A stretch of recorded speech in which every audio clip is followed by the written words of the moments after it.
friends, welcome back to my channel. If you are new here, my name is Abby and I like to talk about spooky things. In today's video, I'm going to be showing you 24 terrifying TikToks. If you like this video, please be sure to give it a big thumbs up, click the subscribe button down below, and turn on my post notifications so you never miss a video. I post every Sunday and sometimes Wednesdays at 2 p.m. Pacific Standard Time, 4 p.m. Central Time. Without further ado, let's get right on into the video. Our first TikTok is by the user Tatiana Sheridan. She gives us yet another example of why you should not be messing with the Ouija board. For those of you who are listening to this rather than watching, I will read out the text on screen after the video plays.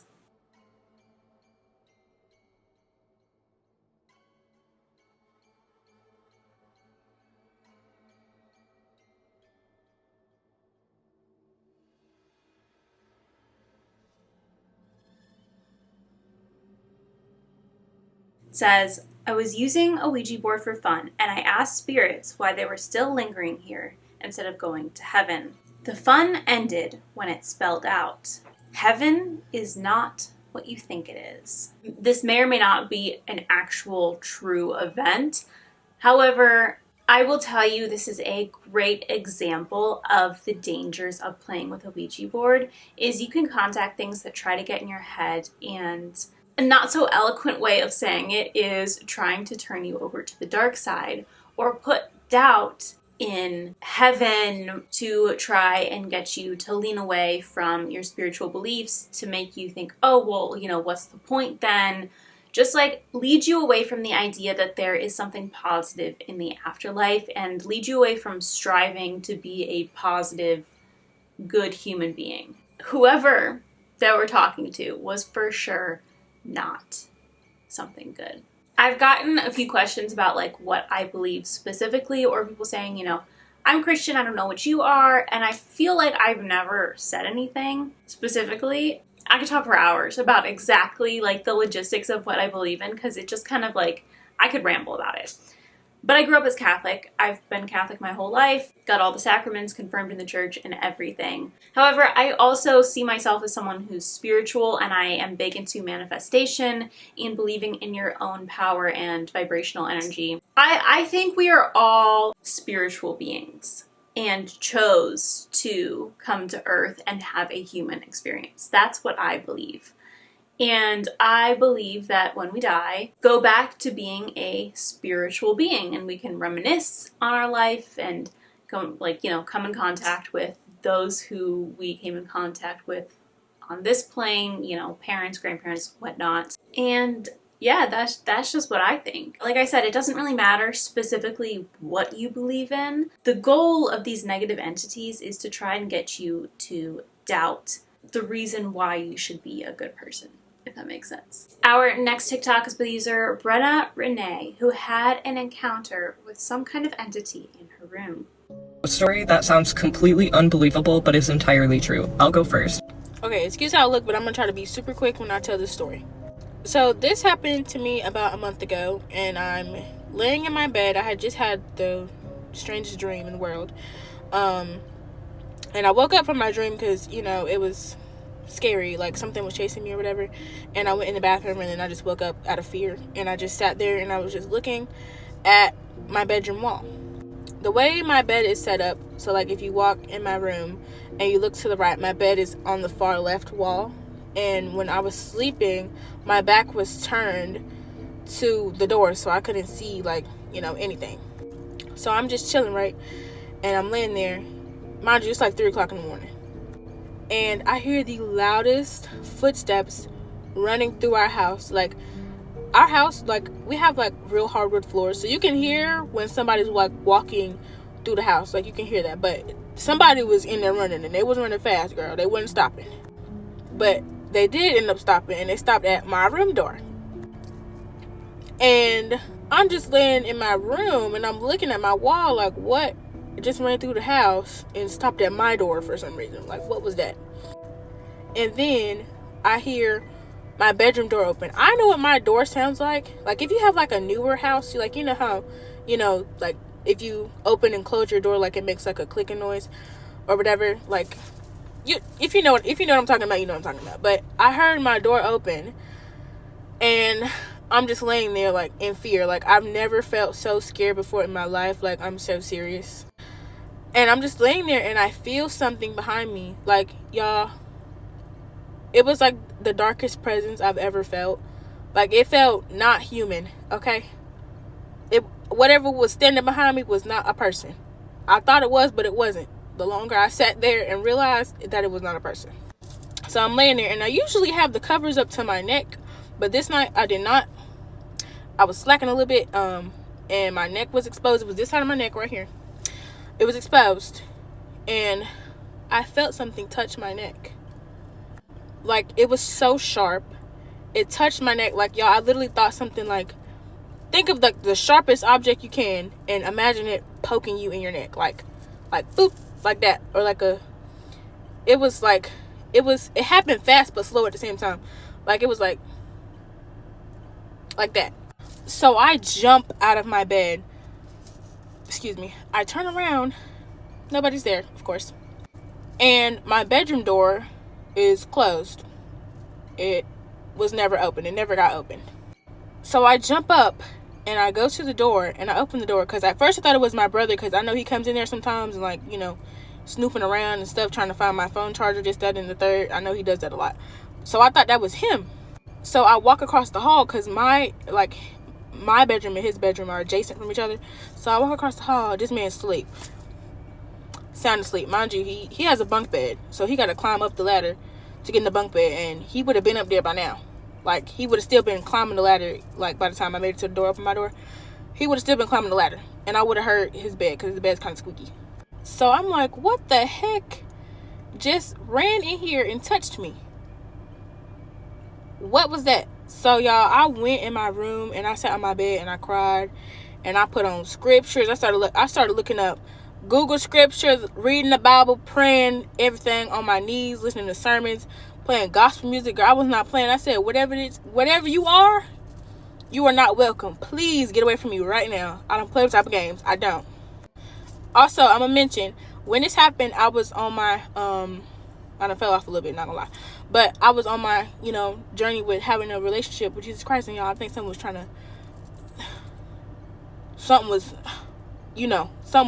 in there, and they were trying to get me.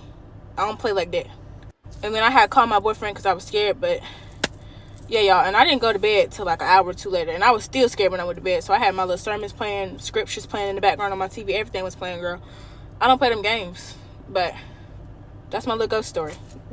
I really wonder what this could have been and what its purpose was for interacting with her, since it seems to be a brand new occurrence. But I really love that she leaned into her faith, which is obviously what she believes would protect her and just make her feel better in general.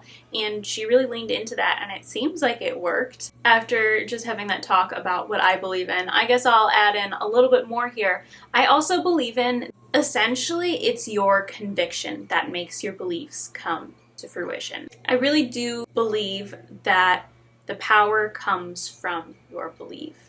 And I think just the way that she really leaned into her beliefs and was listening to sermons and music, and I guess channeling her faith and the safety that she believed her faith would give her, seemed to work.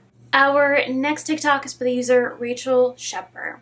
She tells us about some weird occurrences she experienced in a house she was living in with her 3 roommates. A ghost story that sounds completely unbelievable but is entirely true. I'll go first. Okay, so this is like 5 or 6 years ago at this point, and me and my old roommate are like, let's live with our 2 best friends. Find a 4-bedroom house. It'll be awesome. We find this place.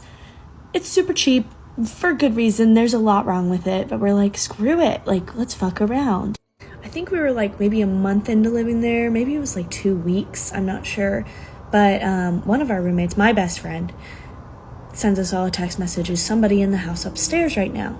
Because, you know, one of us was supposed to be at work. The other one was doing something, and I was at work too. And so this whole upstairs room, that's all, we're going to call her Veronica's room. right? So, and my best friend, Cecilia, Cecilia is downstairs, and she hears footsteps going back and forth upstairs, and she's freaking out because all of us are like, we're not home.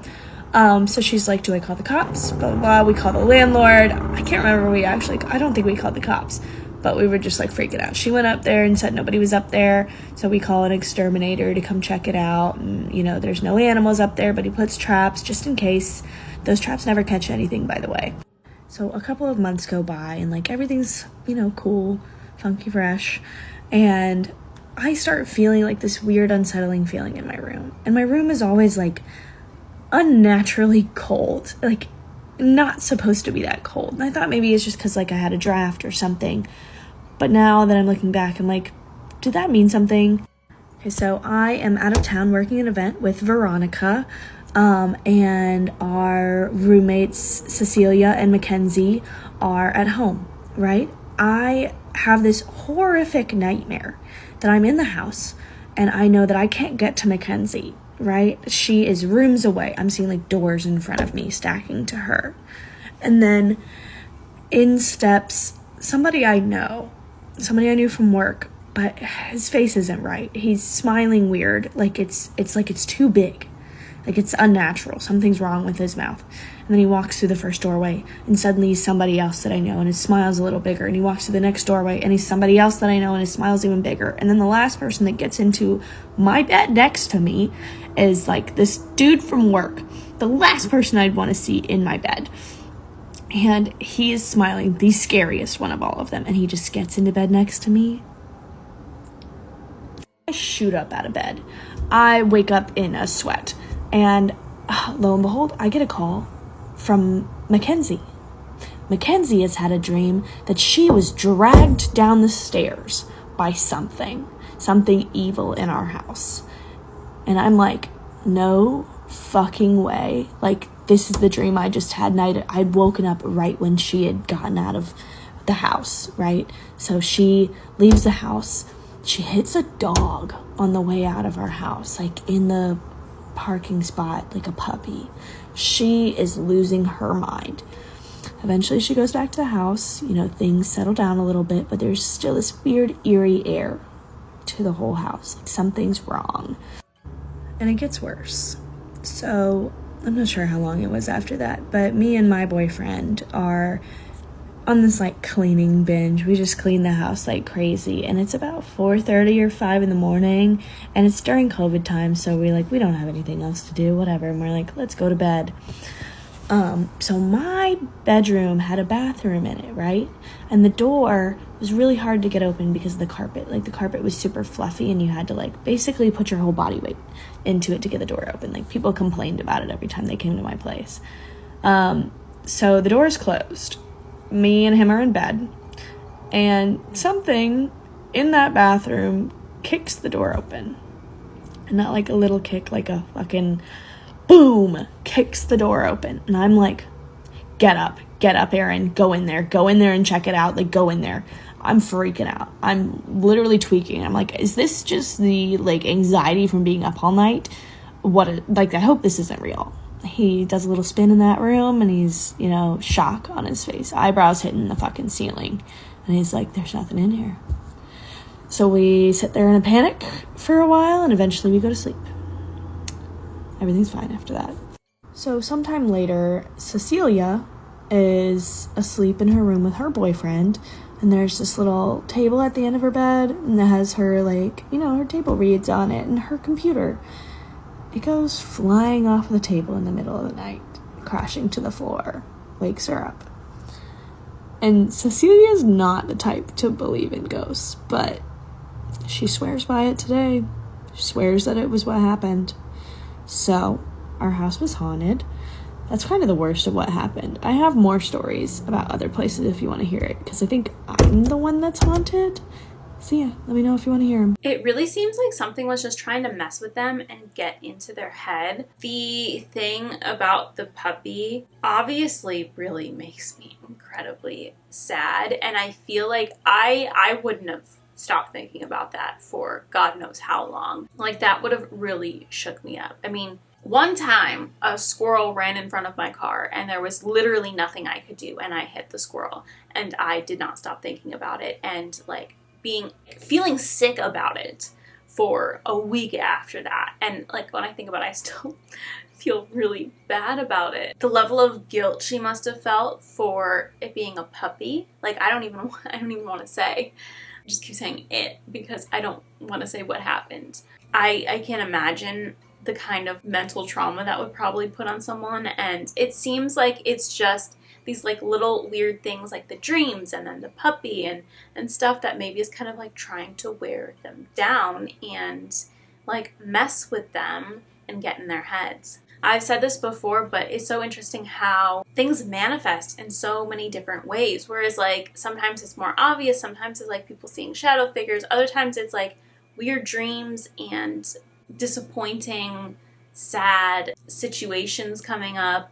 It's like every kind of like haunting or paranormal event is a little bit different. None of them are the same, and they all have their little quirks and stuff behind them. And that's why it's so interesting to analyze. Our next TikTok is with user Mom and Grammy. She tells us probably one of the most heartwarming paranormal stories I have shared and heard to date about an older man who keeps returning to the house that he used to live in. Me a ghost story that sounds completely unbelievable but is entirely true. I'll go first. When I was 8. Okay, we bought this house about 8 years ago, and we bought it from an older couple, and the husband was in pretty poor health. Their names were Melvin and Violet. And about 6 months after we moved here, I woke up. Some people say I was having a dream. And I heard the door. And I said, hello. And I heard a man's voice say, Vi, is that you?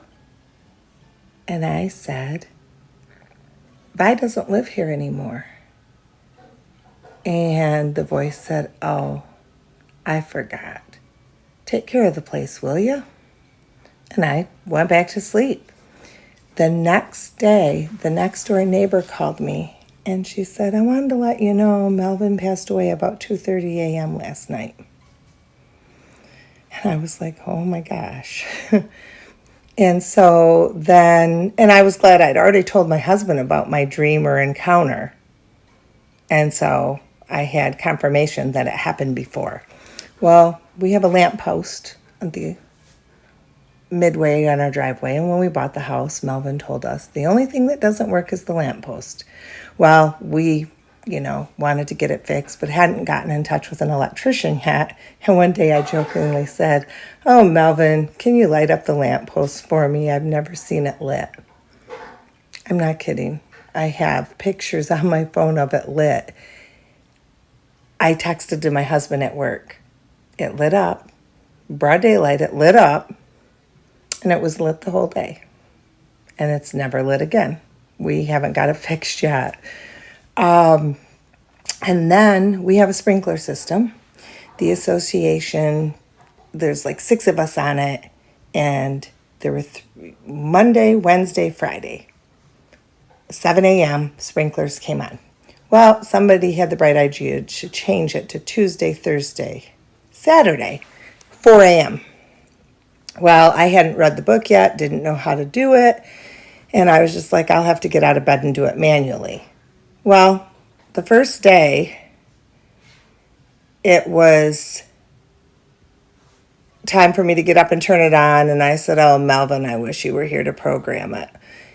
And all of a sudden, I just hear whooshing of water, and I'm like, haha, it's raining, I don't even need to do it. And then my husband says, oh, you got up and turned on the sprinklers already? I looked out the window and the sprinklers were going. They'd never operated at 4 a.m. on a Tuesday. This actually, it makes me want to cry. I love old people so much. Old people are so precious. I don't know, I want to hug all of them. They're so adorable. I really love old people.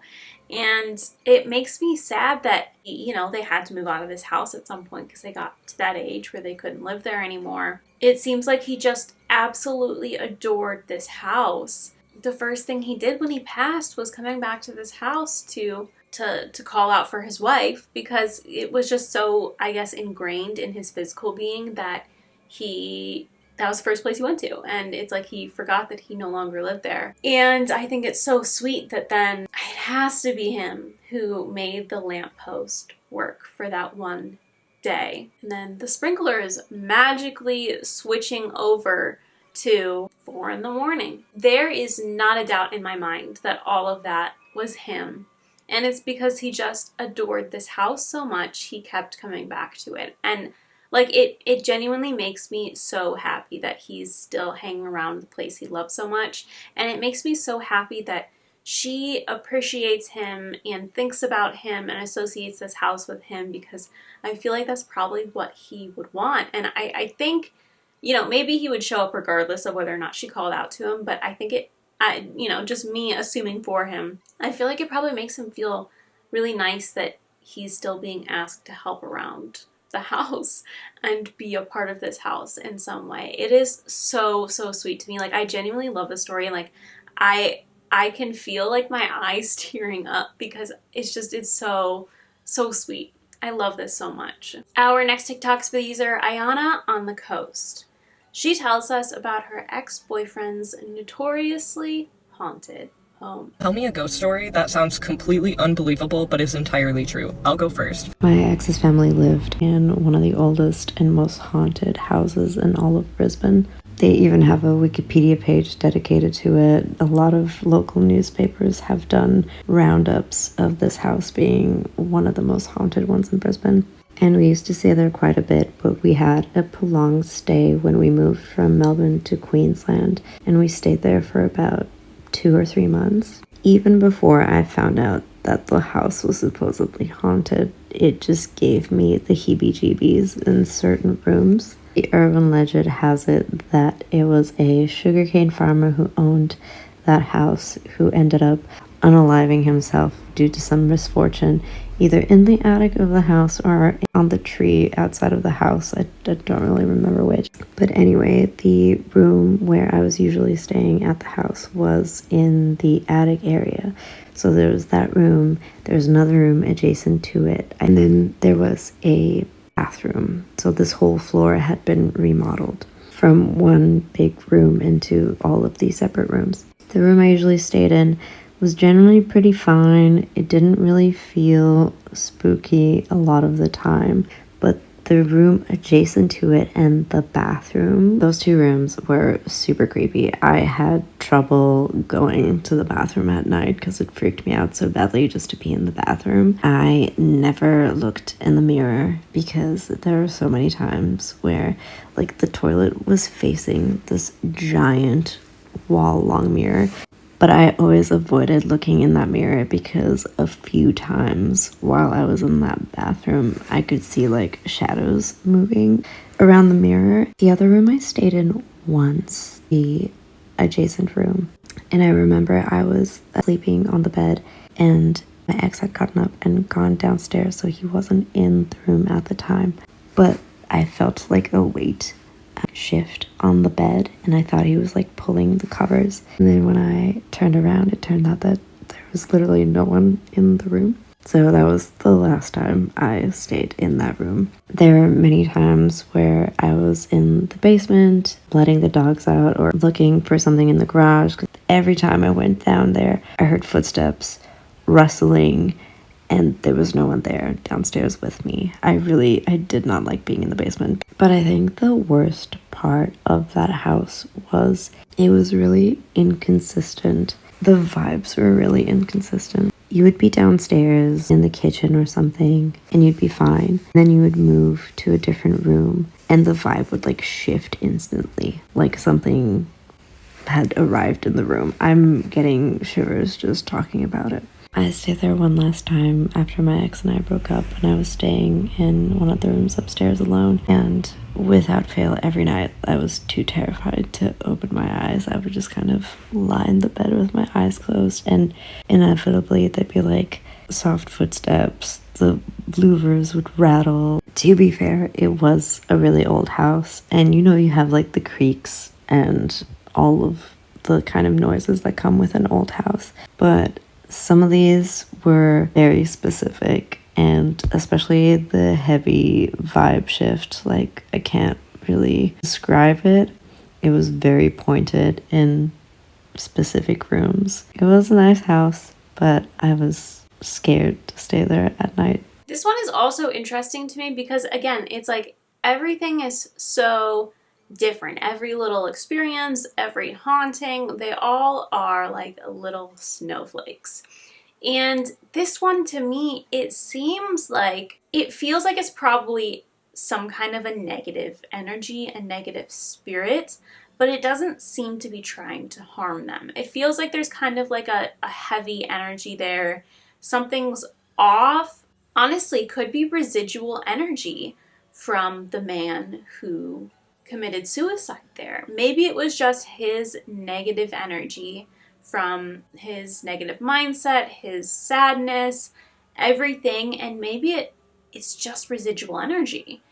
Since it doesn't seem to be going out of their way to like hurt anyone, maybe it's just him going about his regular day-to-day life, sitting in his negative mood, negative energy, but in the afterlife.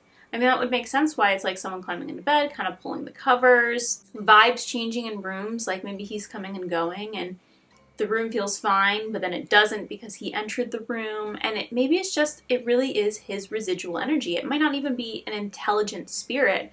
It's just the energy of the patterns of his day. I genuinely think that that's what it may be. It may just be the residual energy of all the negativity in there and going about typical routines and patterns, and still not anything you really want to be involved in and sitting in day to day. But to me, throughout this whole video, it didn't seem like it wished them harm. It just felt like heavy and dark.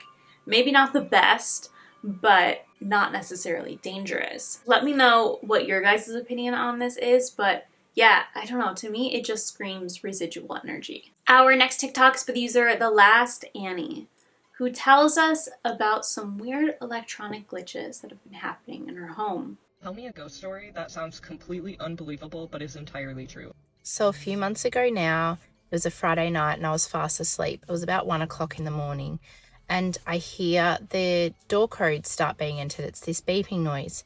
So I roll over and I say to my husband, Chris, I think someone's trying to break into the house.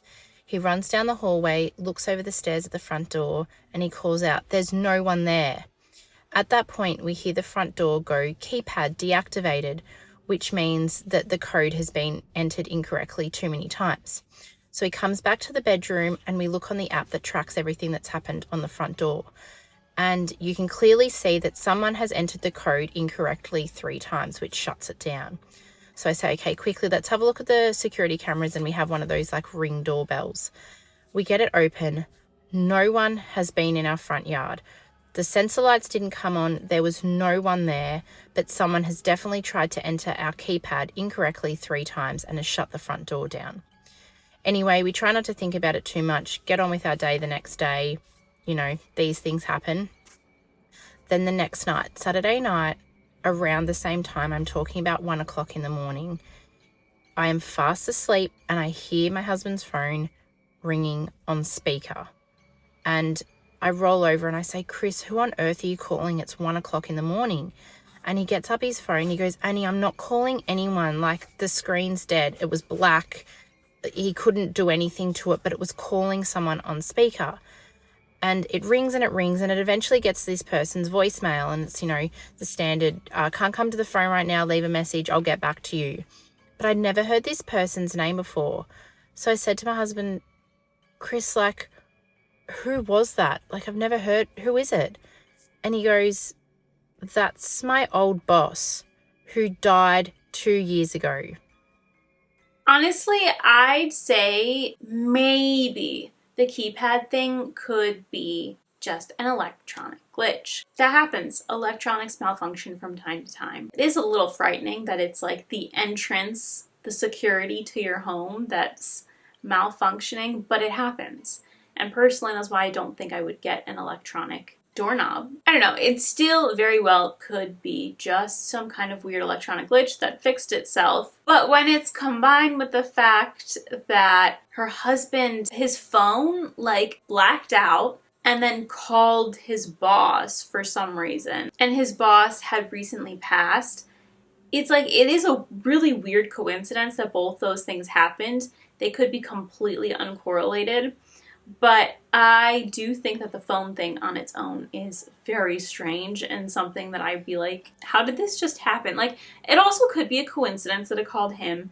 Electronics do glitch, but both of them and then the phone thing being so weird makes me think that maybe that could be some kind of paranormal thing. Our next TikTok's by the user Ash2344T. She tells us about a time she visited Eastern State Penitentiary. Tell me a ghost story that sounds completely unbelievable but is entirely...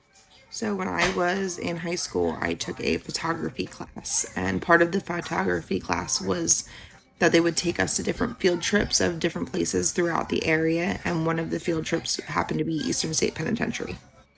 So while we were there, I decided with one of my friends that we were going to take one of the tours. So this tour that we went on included death row, and in death row in Eastern State Penitentiary, there are two ways to enter. There's like the guards entrance and then the entrance for the inmates through the showers. And the way it's set up is there's a brick wall that separates the two. And then at the end, after the showers, they meet up again before the cells.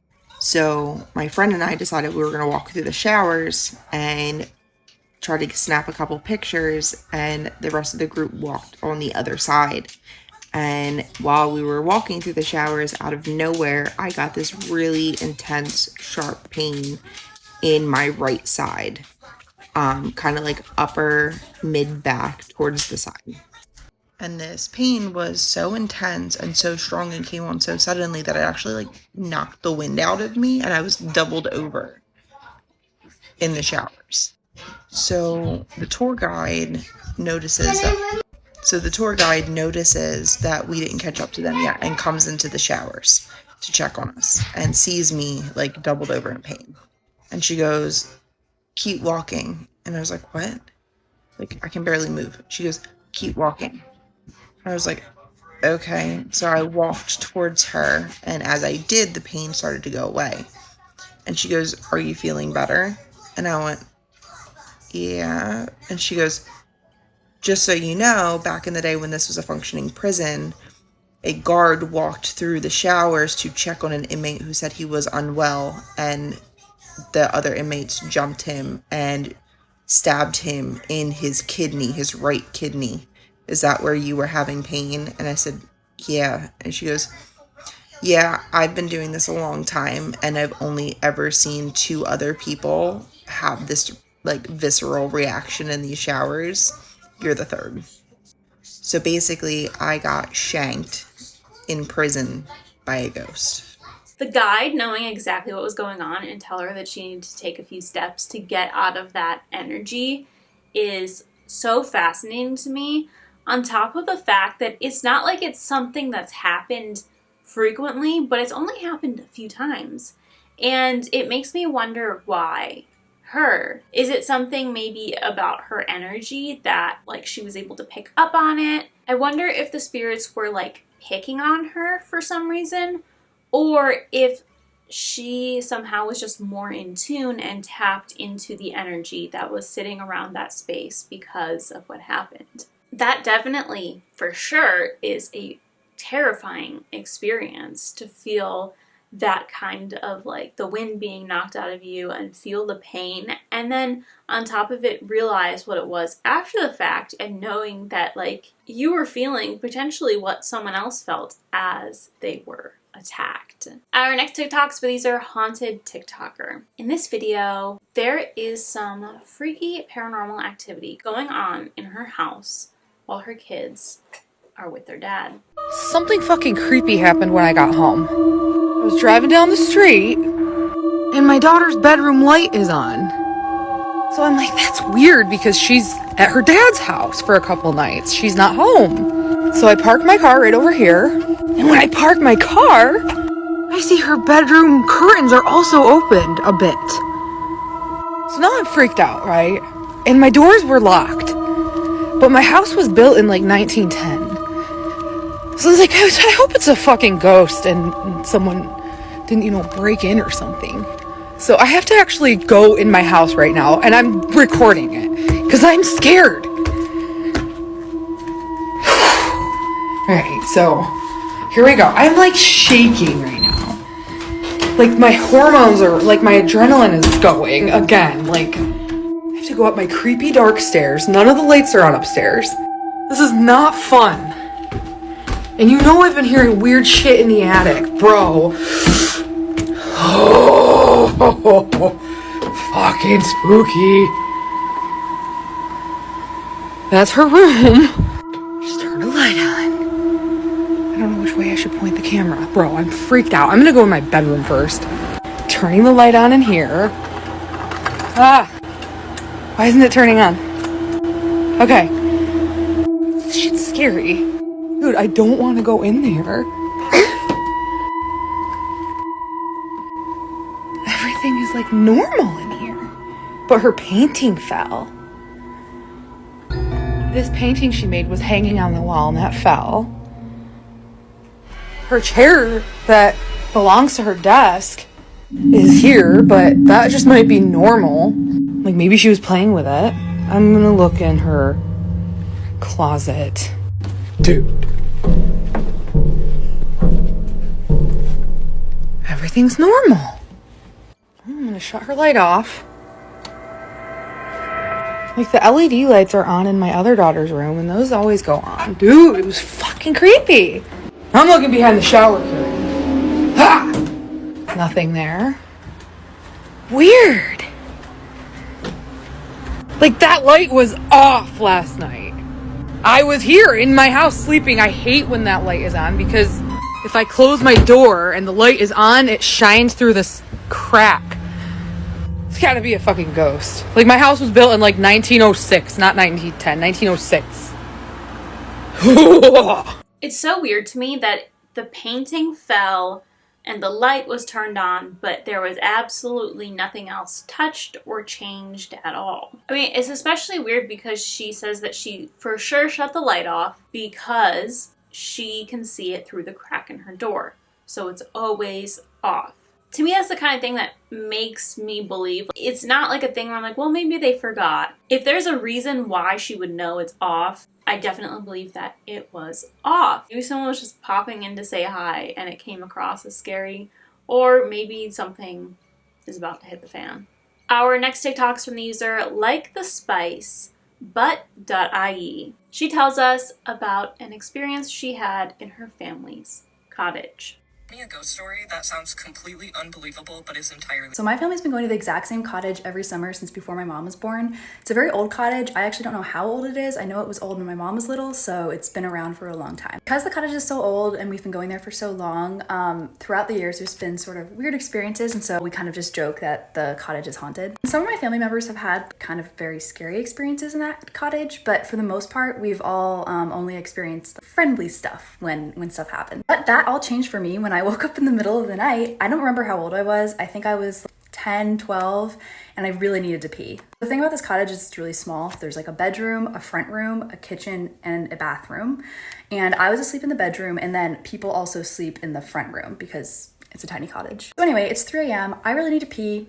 So I go into the bathroom. The bathroom is really tiny. There isn't a shower. The shower's outside. So it's like teeny tiny, just a toilet and a sink. So I'm sitting on the toilet doing what one does, and I hear something say my name. My first thought is, no, you're just dreaming, it's fine. I continue on, and then I hear it again. And this time, it is absolutely something saying my name, except where the voice came from is just a wall. Like there's no room for somebody to be.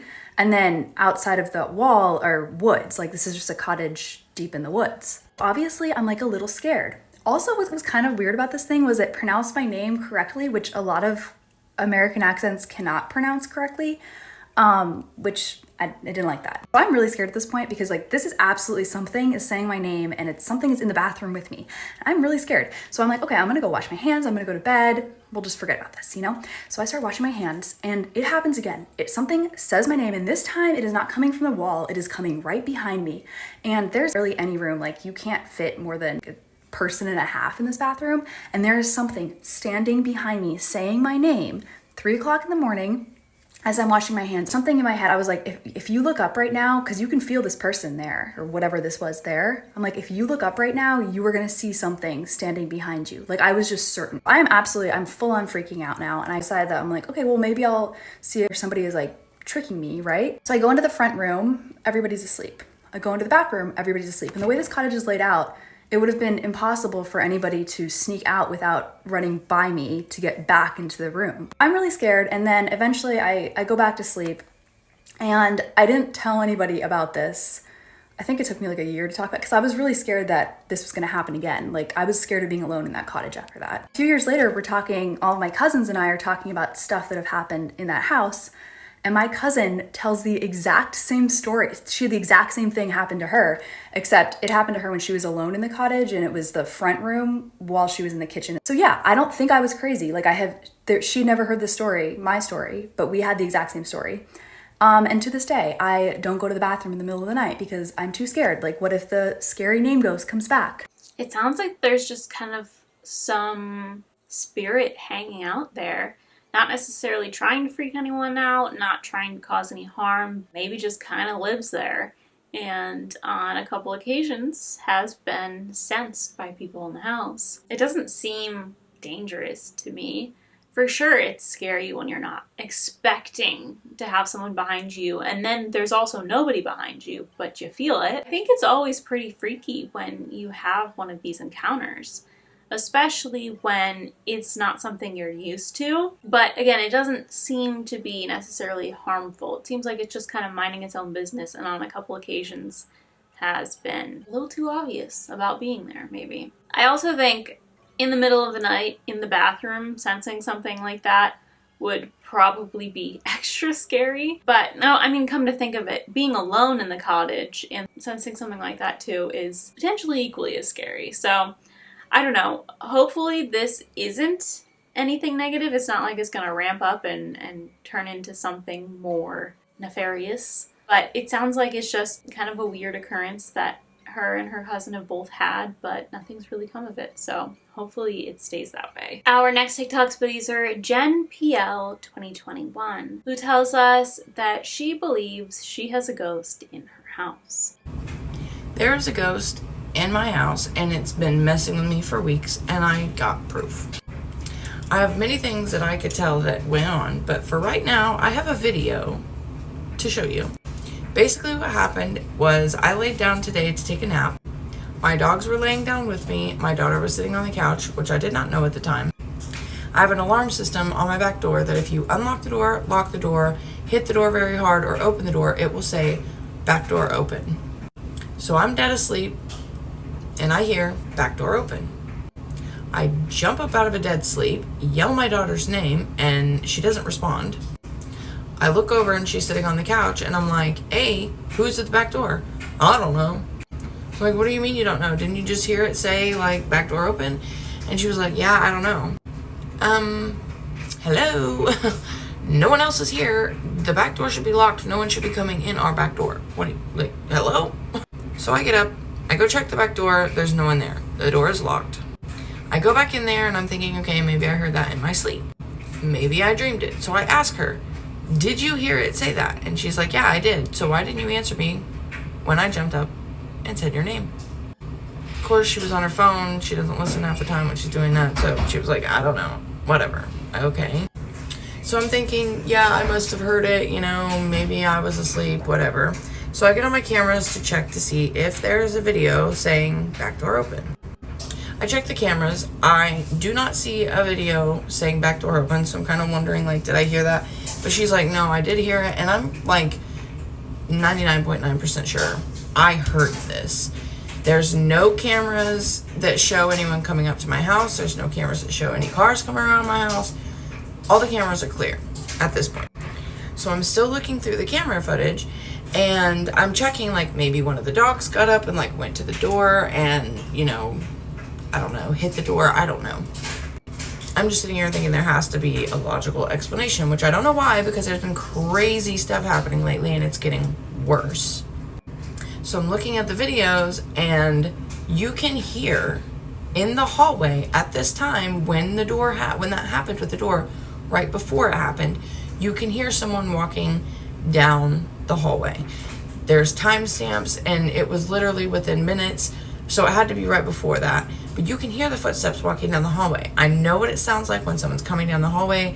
If I've been in the bed or been on the couch or whatever, and my daughter gets up and she walks down the hallway because she's woke up from a bad dream, or she's up not sleeping when she should, and she comes in, I always know, oh, here she comes. I know what it sounds like when someone walks down my hallway.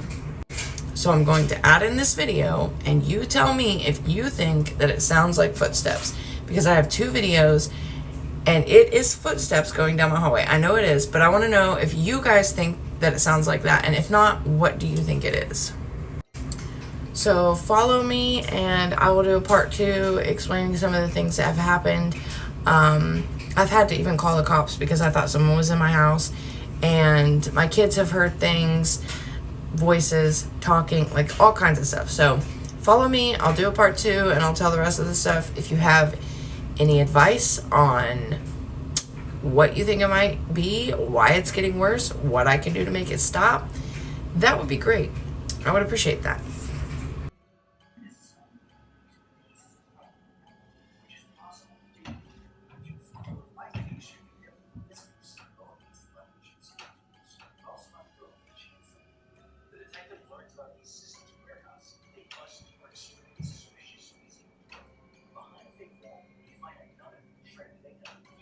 I can definitely hear some thumping and footstep-like sounds in that video. I'm curious to know, because she doesn't say that she heard the back door actually open.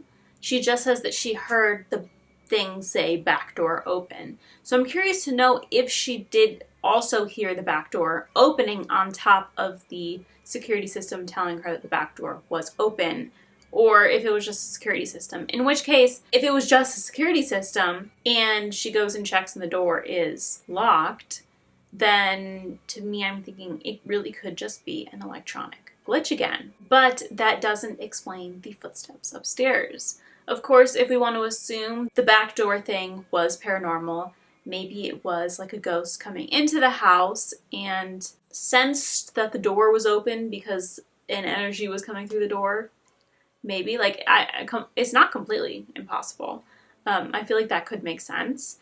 And then it went upstairs and was walking around, making the footstep sounds. I think that could be a possibility, but again, I do think that I'm leaning more towards that the back door thing itself was a coincidence and was just a weird electronic thing. But I do hear what she says about the footsteps upstairs, and I don't know, maybe there was someone hanging out up there, walking around. Our next TikToks, these are ghost girl things. Places in my house that the ghosts really like, and what happens in those spots, aka what the ghosts like to do. Now, this is another reading TikTok. For those of you who are listening to this video instead of watching, I will read the text out loud.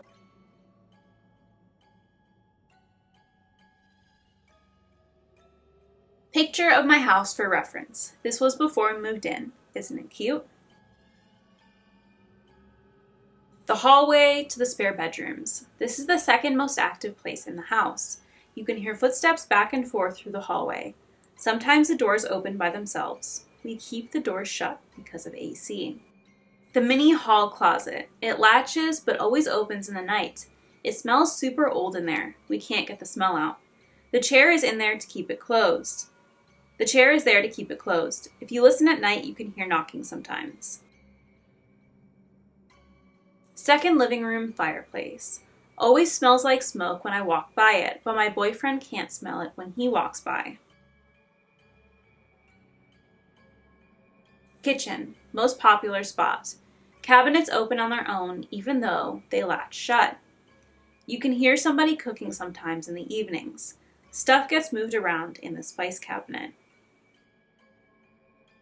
Honestly, I think this is kind of sweet. It seems like it's just little house ghosts who are living there. Like they have some ghosty roommates. It doesn't seem to be negative from what she said. I feel like she would probably explain that she feels threatened or there's some weirdness. To me, all of these things that she's explaining sounds like it's either maybe residual energy or it's just spirits who are using the house on another plane of existence and living there like they once did when they were alive. I think the kitchen specifically is really, really cute though, that they can hear someone cooking dinner and the spices get rearranged. Our next TikToks by the user Cass1999, who shares a story about a time her brother and his friends were playing with a Ouija board.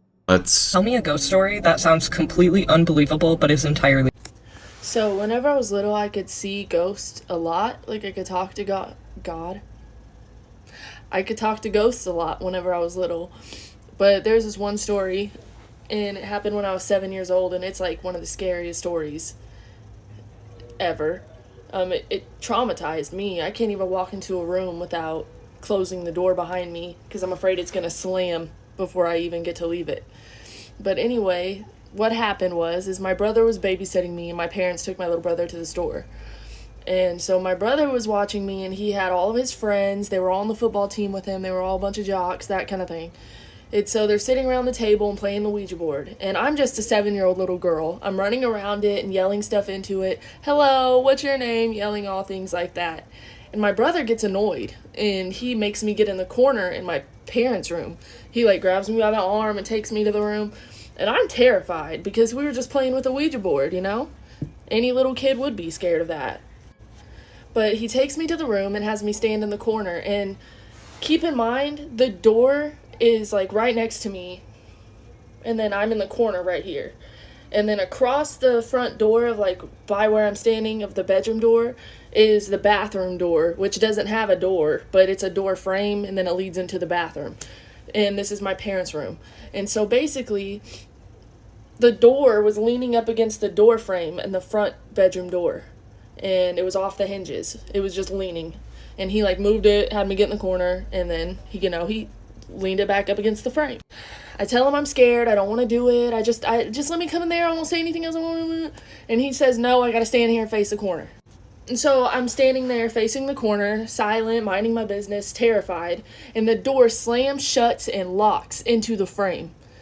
And I think it's him messing with me. I think it's him and his friends messing with me because how scared I was. No. And so I'm banging on the door. I don't know why I said he's banging on it, but I'm banging on the door, scared, hey, let me out, and they can't even hear me. They don't even realize. They're too busy laughing and playing with the Ouija board. But the lights start flickering in the room, and I start to realize it, and I turn around, and you remember that bathroom that I was talking about? There was this man, this thing. It was a man, but it's it was something more. It was so terrifying. But he I'll show you. So he was standing in, he wasn't standing. He was on all fours, and he was in the doorway like this, but he was smiling at me, he was looking at me.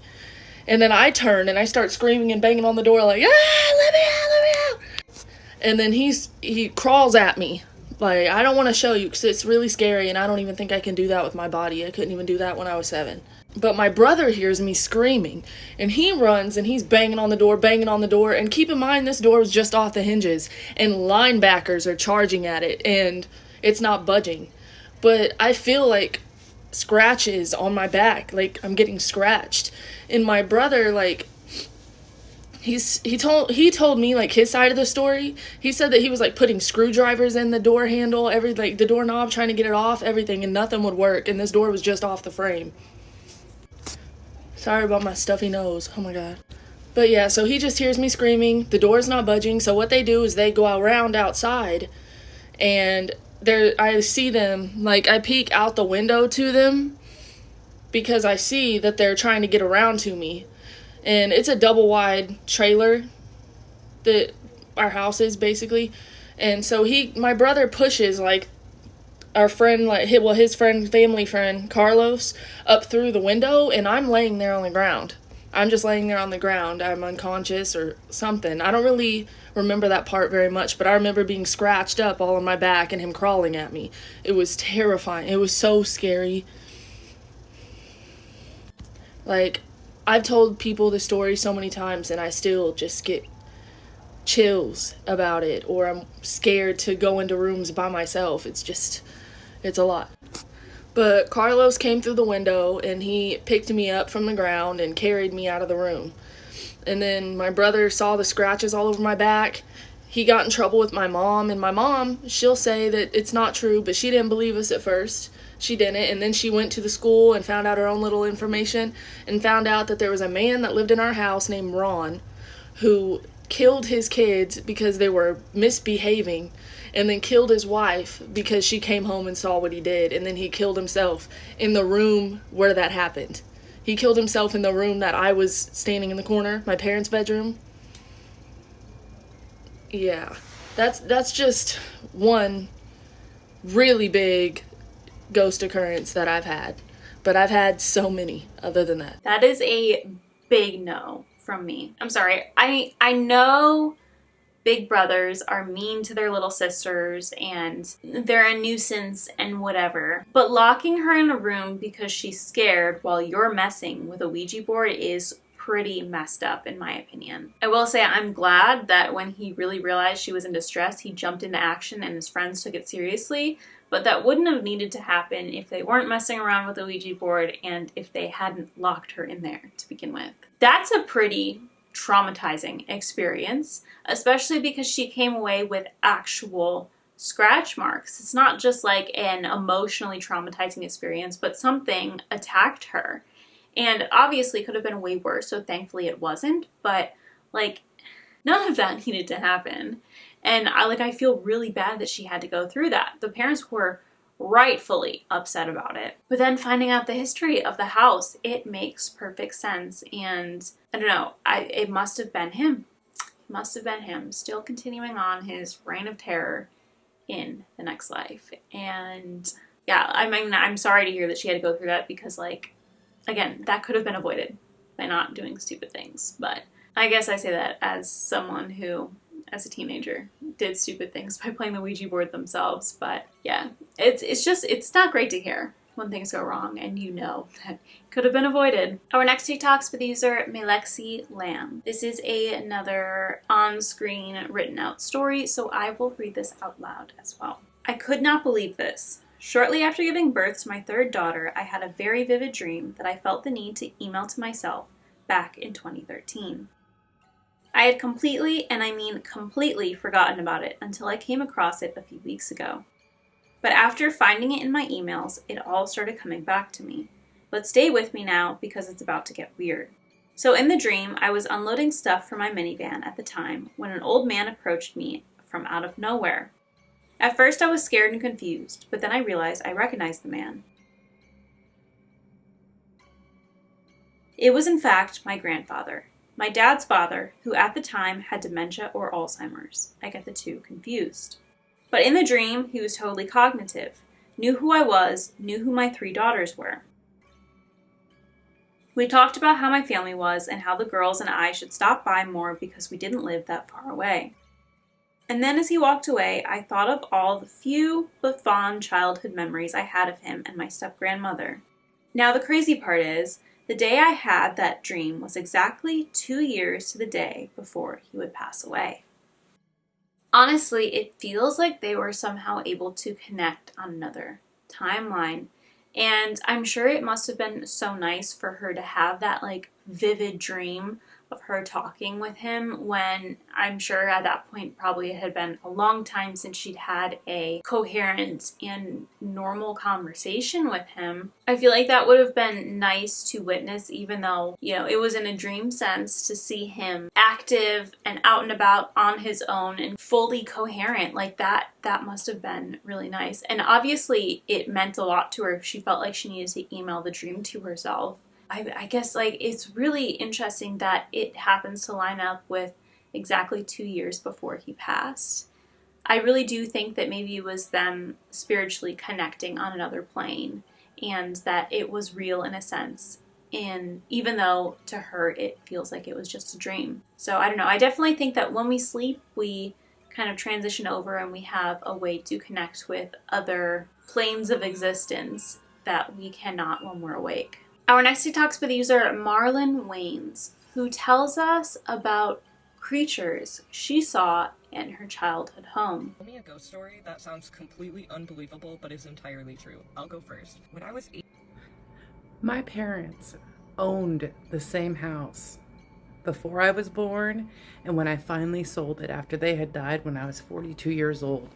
This house, my whole life, horrible, creepy vibes, right? Like, wanted no part of ever being there alone. But when I was about 12 years old, the house burnt down, right? And back in the day, when like your house burnt down, you did insurance stuff, like the homeowner actually had to go in and actually document everything that was lost. I mean, I'm talking down to the fucking toothpick. Like, my mom spent 3 months in our house, like, trying to get every single penny for every single thing that we lost in the house fire. So while she was doing this, my mom, because it was back in the day, had one of those disposable cameras, right? She was taking pictures as she was walking around the house, figuring out like what had been ruined. Just, she wanted them for insurance, whatever. So the house has actually been rebuilt at this point, and we're back living in it. And my mom finally goes back to, I think it was like the fucking Pay and Save or something. That's how long it's been. But you would turn the disposable camera in, and then it would take like a week, and the pictures would come back to you. And I remember my mom got those pictures back, and she was standing in our kitchen, and all of a sudden my mom just dropped all the pictures that were in her hand, and she just stood there silent, like she'd seen a ghost, like something was severely wrong. And I'm like, what's going on? Like, because I'm probably like 14 years old at this time. And she's like, I want you to pick up the pictures and go through all of them and tell me what you see that doesn't seem right. And I remember picking up the pictures and looking through them. And the picture where I finally saw it, it was probably 5 pictures deep.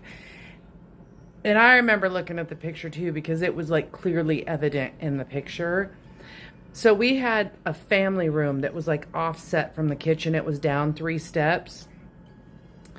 And she must have been down there taking pictures, because that's where the worst of the fire damage was at, because that's where it started at. And in this picture, on those 3 steps, were 3 tiny people. Like, I'm going to say like porcelain doll people. That's what they reminded me of. Sitting, staring back at the camera. And like, it was evident. There was no argument of that was what was there in that picture. Years went by and we would show these pictures to people, and everyone who always saw them were horrified. I kid you not, like probably 10 years before my mom passed away, those pictures went missing and they've never been found again. But I will say this. I was 14 when I saw that picture, and that house continued to creep me out for the rest of my life. I went on, had kids. Like I said, my parents never sold that house until I sold that house. But there was a night I was sleeping. Okay, so like I was always uncomfortable with my kids sleeping anywhere in the house other than the room that I was in when we would go and visit. And there was a night that me and my daughter and my son, for some reason, we were sleeping in the front room. I don't know if we'd watched a movie and that's all we all fell asleep on the floor out there or whatever. But my son was on the couch, and me and my daughter were both laying on the floor, and she was in between the couch and me. I heard it, but it also woke her up. And I kid you not, that night in that house, something said her name. And she was only like, I'd say 6 or 7 years old at that time. She remembers it to this day, and she's 22 years old now. So, yeah, like, I don't know if that's a ghost story or just fucking a demon story. I don't know, but yeah, horrifying. I wonder if it was the Fae. Also, I've heard people talking about seeing leprechauns before too. It absolutely could be something like that. And it's really amazing that it was able to be caught on camera. But also incredibly bizarre that the photos just vanished at some point. I mean, it's a great privilege to be able to see things like that. So it seems like the fact that it was caught and there was evidence of it and many people were seeing this evidence, it's like something decided to get rid of it at some point. But it sounds like it was around for a very long time, so I wonder why it took so long to like disappear the photo. I don't know. I truly have no doubt that it was something along the lines of maybe a leprechaun or a fae or something that was caught. But it's so interesting that they allowed themselves to be captured and seen, and also that they weren't seen in real life, just on the developed photos. Our next two TikToks are by the user Gina Torrance, who tells us about creepy things that have happened in her haunted house. The first one is a reenactment text story, so I will be reading that out to you guys. Peacefully going to sleep all comfy in bed. Wakes up at 3 a.m. to every single light in the whole entire house on. Frantically turns off every light and locks my bedroom door afterwards. Wakes up again at 4 a.m. to my bedroom door slamming open and hitting the wall. I genuinely think I would have to move out after that. That sounds like something out of a horror movie. I could not deal with, one, waking up to all the lights on is scary enough, but, you know, I close my door because I'm scared, finally work up the courage to go back to sleep, and I'm awoken by the door being swung open. It feels like it would just be like them laughing in my face. I'm not safe. To me, it would feel kind of like a threat that they're throwing open my door that I closed to make myself feel a little bit better. To me, it would scream like, we have full access to you, and I would take it as a threat. In this next TikTok, she tells us a baby monitor story. My house is haunted, and here's something super creepy that happened the other night. So I just had a baby 5 months ago, and you all know the iconic creepy things that people hear on baby monitors. So yeah. So we have a non-Wi-Fi, however you want to say it, baby monitor. You plug it in, it turns on, that's it. Like, it doesn't connect to Wi-Fi, so it literally is very hard to be hacked. Hence the reason that we bought it. So anyways, the other night we put our daughter to sleep. Everything is great. It's quiet. She's sleeping. And my husband and I end up falling asleep. And we keep the little screen, you know, on the nightstand. And we can hear her when she cries. We can see her, all the things, right? So out of a deep sleep, I hear this crashing noise come from the baby monitor. And I obviously sit up. I'm like, oh my God, what's going on? So my husband wakes up too. We're like, oh my God. We run into her bedroom to check on her. She's dead asleep. Nothing is knocked over, so we're like, that's really weird. It totally sounded like something fell off the wall or off her bookshelf. It was like this big boom crashing noise. She was dead asleep, and my baby's a really light sleeper, so it was really odd to me. So I was like, maybe she didn't hear it. Obviously, whatever it was didn't actually happen, so whatever. So we go back to sleep, whatever. Same thing again happens 2 hours later. So we sit up. I run into her room, literally nothing, but it's this big like boom, boom, boom, like crashing noise that's only coming from the baby monitor. I don't hear it like coming from anywhere in the house. So like, I don't know, but it really freaked us out. Major props to her for getting a baby monitor that plugs into the wall, isn't over Wi-Fi or Bluetooth to prevent it from being hacked. Obviously, aside from paranormal things, that is a very scary thing. There are instances of people hacking cameras and watching your children. It is frightening to hear about, frightening to think that it could happen to you. I appreciate the fact that she made sure to avoid something like that by getting a plug-in baby monitor. But yet, somehow, she still ended up dealing with something scary. Thankfully, not human scary, but it ended up apparently being paranormal scary. I feel like that's just a very real risk you run when you have a baby monitor, is, I don't know, like catching paranormal activity. For some reason, I feel like there's a lot of paranormal activity that revolves around children and babies and stuff like that. So I think it makes the risk even more than just like general Ring cameras and in-house cameras and stuff like that. It seems like baby monitors just feel creepier to me for that reason. Yeah, I don't know. I'm not entirely surprised. I've heard so many stories about weird things being caught on baby monitors, and it just, I don't know. It's so interesting how they can turn such a sweet little thing like a baby into something that comes with potentially scary situations. Scary paranormal situations. Our next two talks with user Wyatt Ian, who tells us about something walking around his house at night. Okay, so first of all, I want to start this out by saying I don't think this has anything to do with the squatter that was in my basement. Just to get that out of the way. I am so sick right now. My boyfriend was sick, and I tried so hard not to get sick from him. I work from home, so me getting sick is like very rare now. He works with the public, so he got me very ill. And sorry, I had to sneeze and cough off camera. And recently, he moved our bed. And if you've watched my older videos, like from last week, where I talk about the paranormal activity I experienced as a child, I used to be watched from a doorway from some sort of like shadow ghost thing, whatever. I would just stand in my doorway as a kid and watch me. So I'm terrified of open doorways. Recently, my boyfriend moved our bed.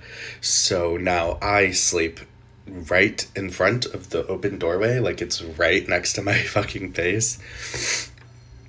And last night, I don't know what it was, but we went to bed. He fell asleep. And I couldn't sleep because I felt like shit, right? And I was hearing walking, like someone walking, and past that doorway is our like walk-through closet. It's very tiny, and it leads to our bathroom and the rest of the apartment. But I heard someone walking in there, and my dog is leaning against me under the cover, so I know it's not him, and I can clearly see that no one's there. And every time I closed my eyes, I heard movement, and I opened them, and I would look because I'm fucking paranoid. And then I got up from bed at like 1 a.m. or something. I was eventually able to fall asleep, but I felt very like unsettled, like something was watching me from there. I eventually got up at like 1:30 in the morning to get some water, and I walk through the closet and through that little hallway to get out here. I was going to the kitchen to get water, and I open the door, and I hear someone run, like, from the dining area where I am right now into the kitchen.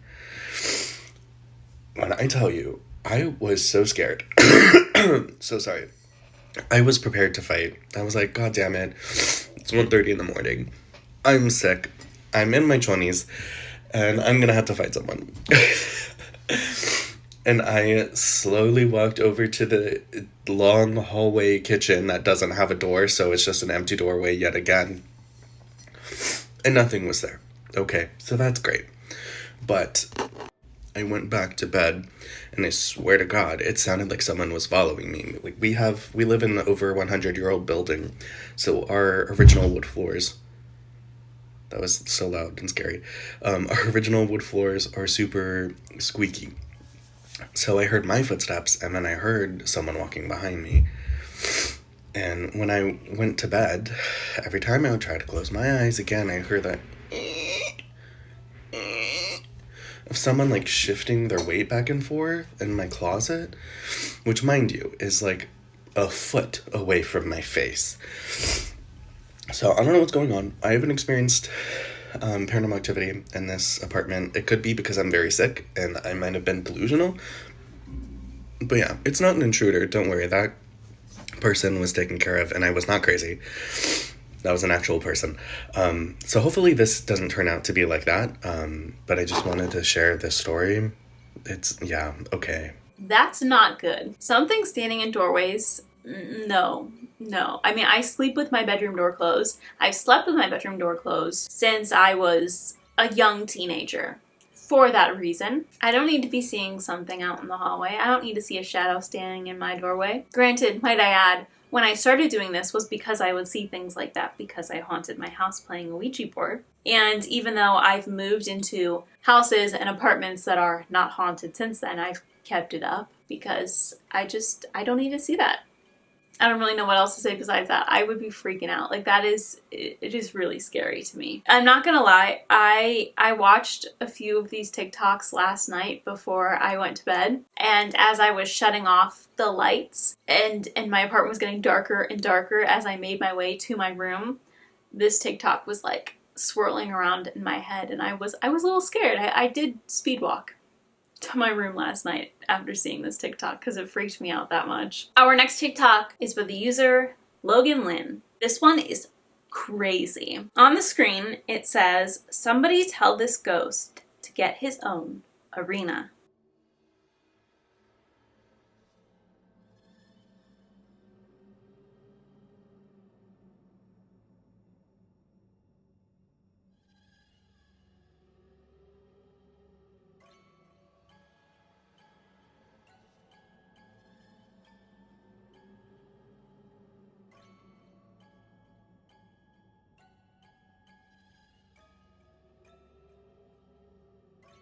Hello?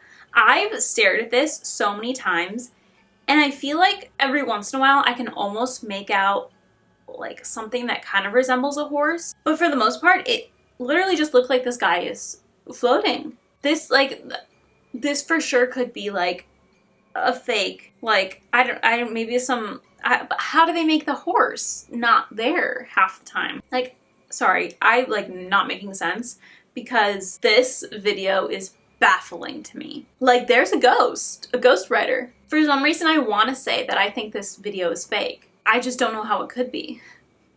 I mean, there's many ways that it could be, like AI and whatever in this day and age, but I don't know, like I truly want to believe that it's like a ghost cowboy. Yeah, that's a thing. I personally despise AI. I mean, like, don't come at me and get mad if you like it.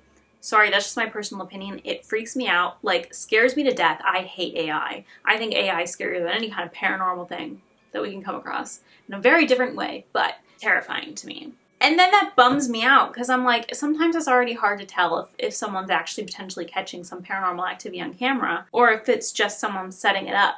But now with AI, I'm like, how am I supposed to tell? Like, there's just going to be AI ghost videos everywhere. Yeah, I'm sorry if you disagree and you like AI, but I personally despise it and really wish it didn't exist for the general public to be making fake things with. But anyway, let's move on from here. Our next TikTok's by the user Advice from Izzo, who shares a really strange clip of some paranormal activity in the kitchen. What's going on right now?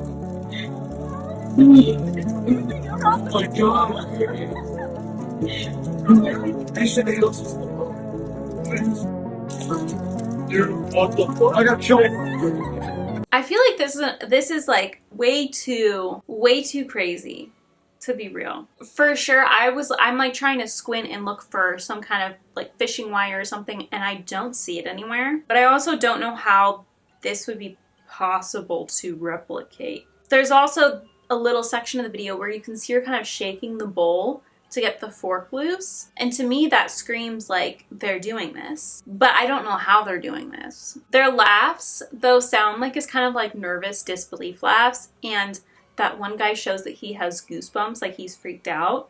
So that makes me like confused because I hate to say this, but I don't believe that this is actually a ghost doing this. Like, I think they're doing it for a video, but they seem freaked out. I don't know. This is so weird to me. I've watched this video one too many times trying to figure out what's going on here, and I literally don't know.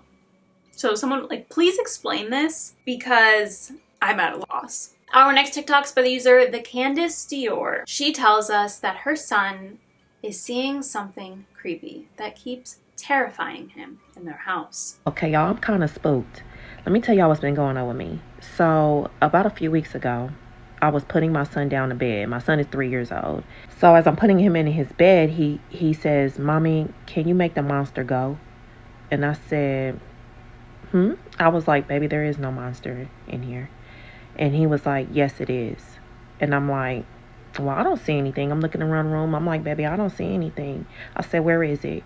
He points to the corner. He was like, "It's over there." And so I'm like, okay. So I turned around, I looked in the corner, and I'm like, monster, you need to leave. My son is just like, but mommy, can you make the monster go? And I'm like, I don't see anything, baby. And he's like, well, can you tell daddy to make the monster leave? And I was like, okay, let's go get daddy. So I get my son out the bed, right? And we're getting ready to walk. We're walking out of his room. And he was like, the monster just left. Like, literally just like that. And I'm like, well, where did he go? And he was like, he went out the room. And I said, okay. I said, all right. So I go downstairs and we go get my husband. We come back. Now we're both in his room, right? We're all three of us are in there. And my husband is like, you know, playing along, like telling the monster to leave. Like, you need to leave. I'm gonna beat you up. And, you know, just playing along.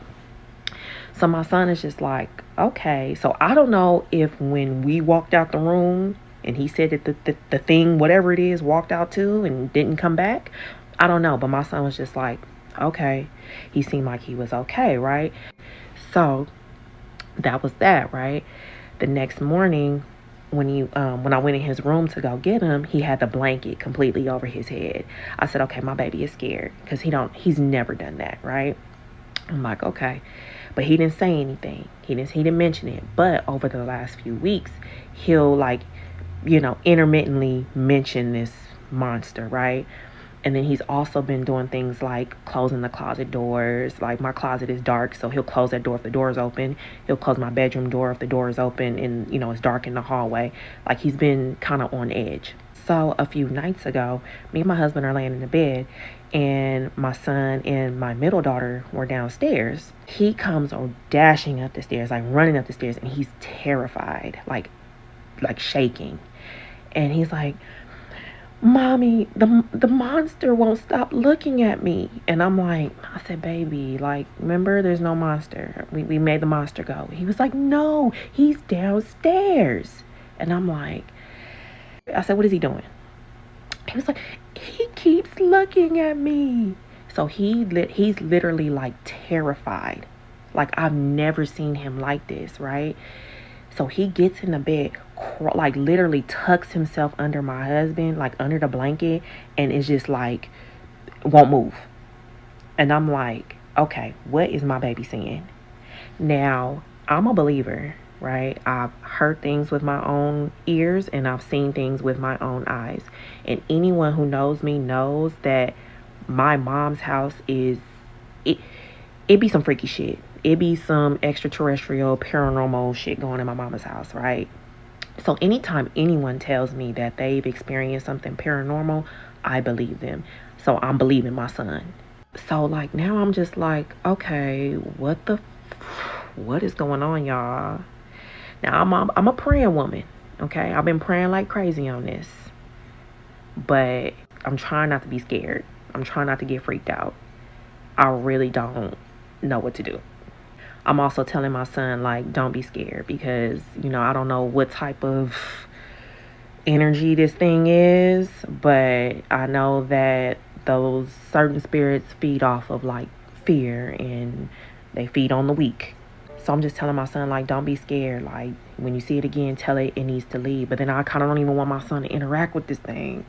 Y'all don't know what to do. I absolutely applaud her for believing him and praying on it and not just brushing it off as a kid seeing something. Because yeah, kids have a big imagination, but also kids can definitely see things that adults cannot. So major props to her for believing him and trying to make him feel safer instead of just brushing it off and making him deal with it. But I don't like the sound of this. It sounds like something not so nice is in their house, especially if it is scaring him that much. I don't think something that's just like nice and friendly would be freaking him out as much as it seems to be. I feel like it would be best to maybe contact someone to discuss this. Maybe like since she said that she's praying on it, maybe like their local priest, see if someone can come out and see if they sense anything, maybe look up the history on the house, see if you can figure out what this potentially is, because it does not seem like something that should just be ignored. Our next TikTok is by the user FSDeb2.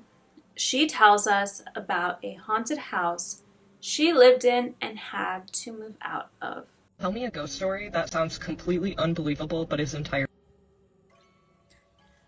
So we moved to this house in Minnesota, and I had two small sons. One was 3 and one was like a newborn. Like, I guess he wasn't a newborn. He was like 7 months, but he was a baby. And when we got to this house, like, we were so excited, we loved it, and we didn't think anything about it. It just seemed like a normal house. And when I went to go take pictures through it, there was one area that I took pictures and it would get like weird. Like the camera would get weird. And it would be like, when you go to scan a bar scanner at the grocery store, it was like that, but in my camera on the screen. And I was like, oh, weird. It was like in this downstairs bathroom. And I just thought that was really strange. And then when I was giving my boys a bath, I went to drain the water. And when I went to drain the water, my sons were blonde with short hair. And when I went to drain the water, there was a really, really long black hair, really black and coarse. And it was like 3 feet long. And I was like, what is this? Because my sons have blonde hair and I have dark hair, but it wasn't black like that. And my mom has black hair, but it was short. So I don't know whose it was. Like, it was like weird. And we'd been there like 6 months already. And so I just ignored it. And I just put it in the garbage and I ignored it.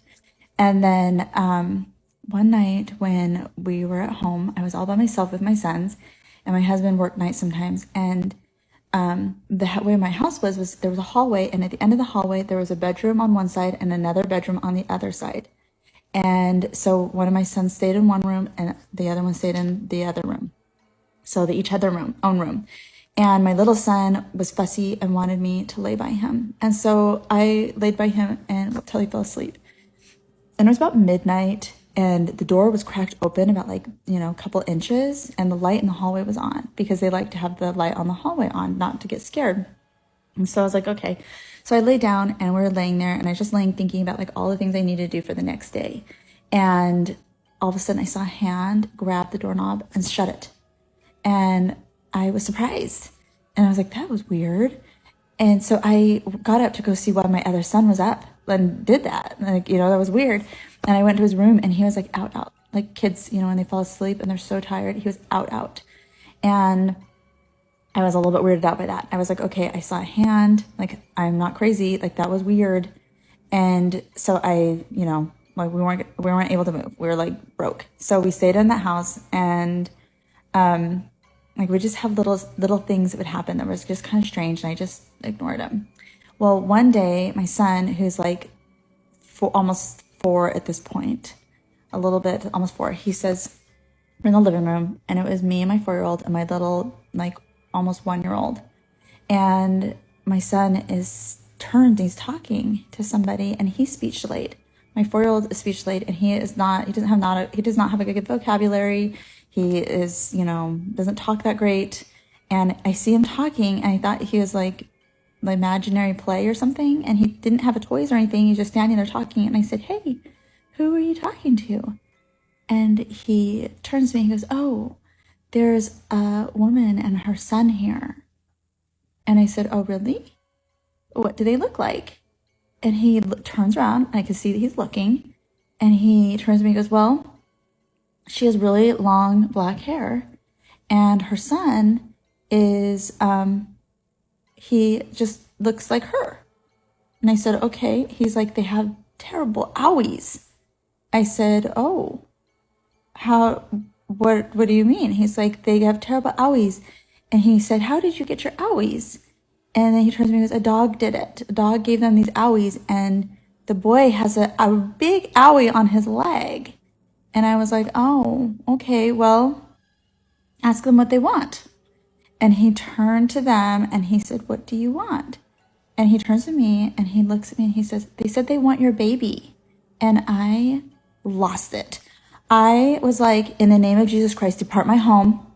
And I picked up my kids and we went outside and we said a prayer. And my husband came home, we said another prayer, and then we moved.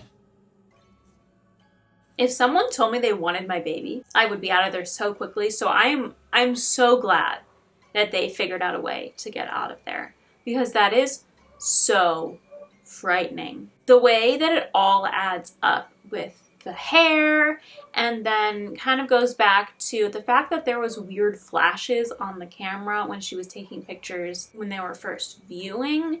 The fact that it's like that was the first time that there was something off and it was ignored, which is like, it's hard to judge because you're like, am I just being paranoid? But you know, hindsight's 20/20, and then once you realize that there is something going on here, you're like, oh, so I wasn't just imagining things. I think it's so crazy that also the like ghost lady is having a conversation with a speech delayed child. To me, it feels like he's more vulnerable because of that, and so she's like interacting with him and showing herself to him, and I don't know, it feels like somehow that makes it worse to me. I'm just at a loss with this one because it really, the whole thing felt very creepy and odd, but it took such a dark turn at the end. It's so crazy how you can end up in a situation like this just because you decided to move into a certain house and then you're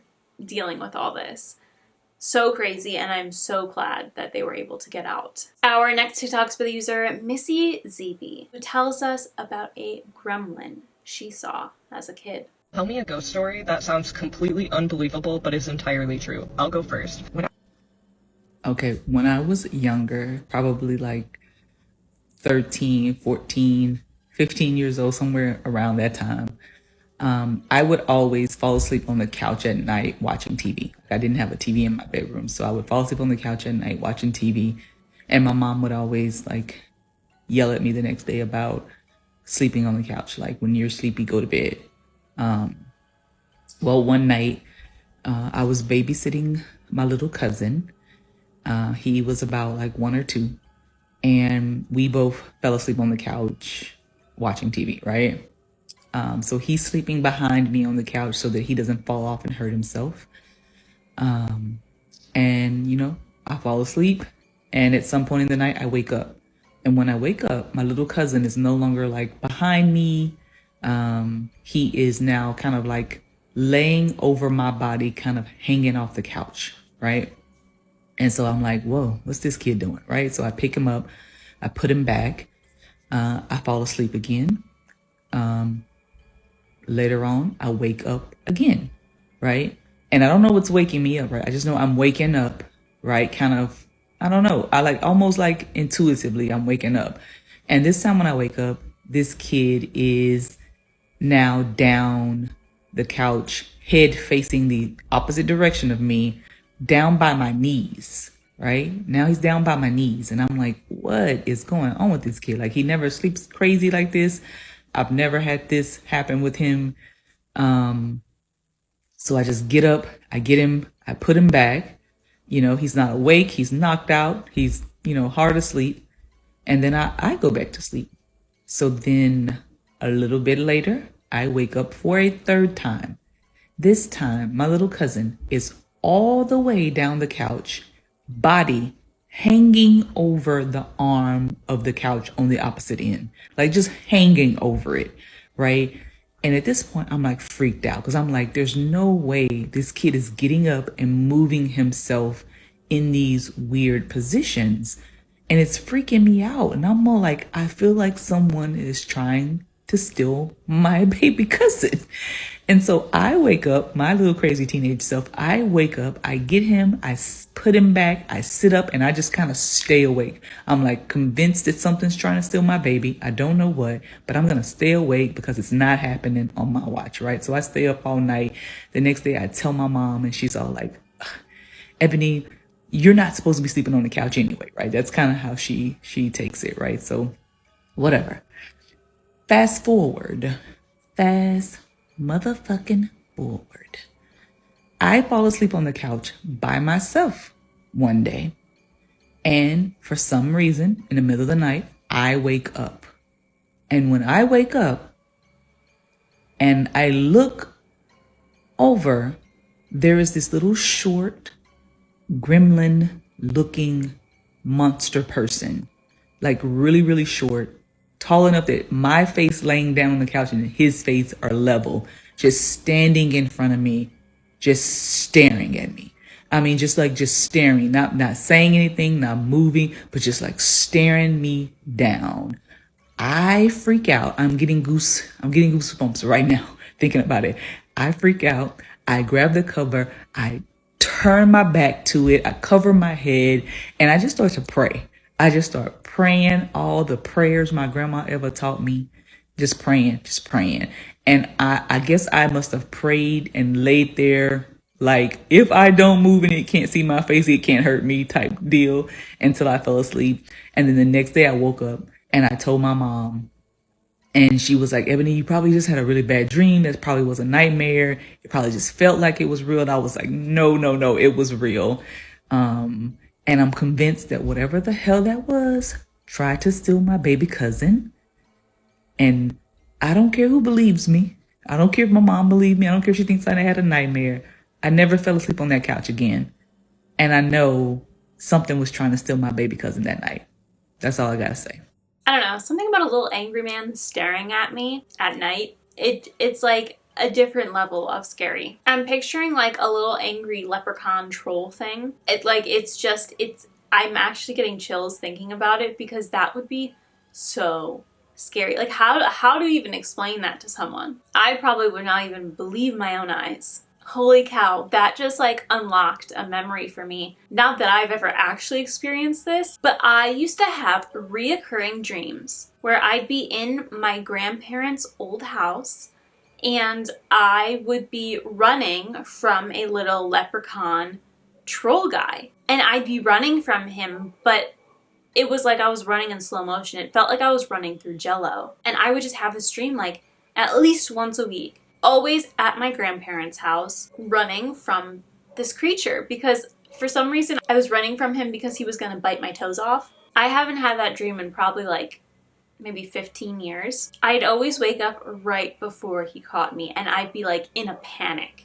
Like that was at the time the scariest dream that I would have. Anyway, this just reminded me of that as I'm like picturing some little goblin guy staring at her. That brought back a memory. Maybe it was pulling the little kid away because it was trying to eat his toes. I don't know. Like, that's weird. Snatching up a child, this little goblin guy. That's one of the weirdest things I've heard. Our next TikToks for these are Adventures with D-Baby. In this video, we see an entity hiding in the attic.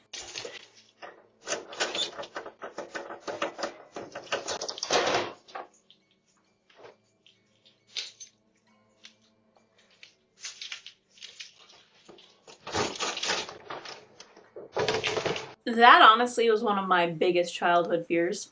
I was always scared of the extra bedroom that had the attic access. Keep in mind how ridiculous that is because our attic was one of those ones where it's like you have to walk on the beams, otherwise you fall through the ceiling. So realistically, it's not like there could be a person up there.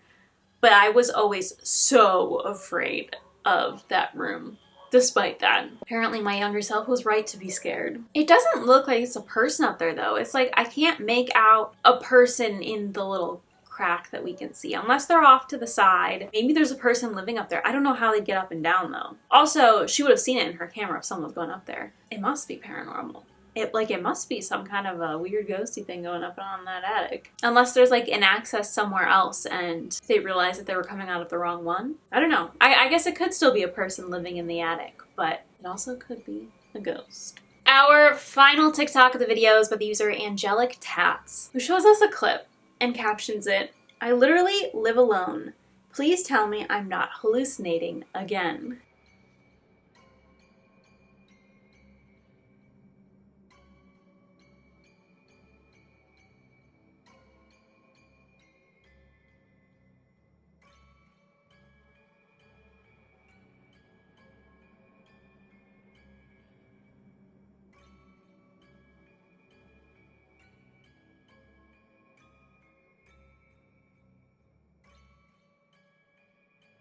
Now this is very clearly a setup video, but imagine actually seeing that. I would probably like pee my pants. That would be so scary. Just someone peering through your window, but not only your window, a window that is ridiculously high and impossible for a human to reach unless they're either on a ladder, on another person's shoulders, or floating, which makes that all the more terrifying. I don't know, if I were in that situation, I'd probably like call the police and then they'd think I'm a crazy person, but like, what do you do? I'd never be able to leave my house again after that. I'd be so scared for my life. But with that, that is it for today's video. I hope you guys enjoyed it. Let me know your thoughts on any of the TikToks I showed you in this video. If you like this video, please be sure to give it a big thumbs up. I'll pop a couple of video suggestions on the screen here for you in a second to check out once this is done. Please click the subscribe button down below and turn on post notifications so you never miss a video. I post every Sunday and sometimes Wednesdays at 2 p.m. Pacific Standard Time, 4 p.m. Central Time. And please check out my Instagram and TikTok where I post special effects makeup over there. I am currently doing an Inside Out character series. So if you're interested in that, again, please check it out. Again, thank you so much for watching. I hope you enjoyed this video and I will see you next time. Bye.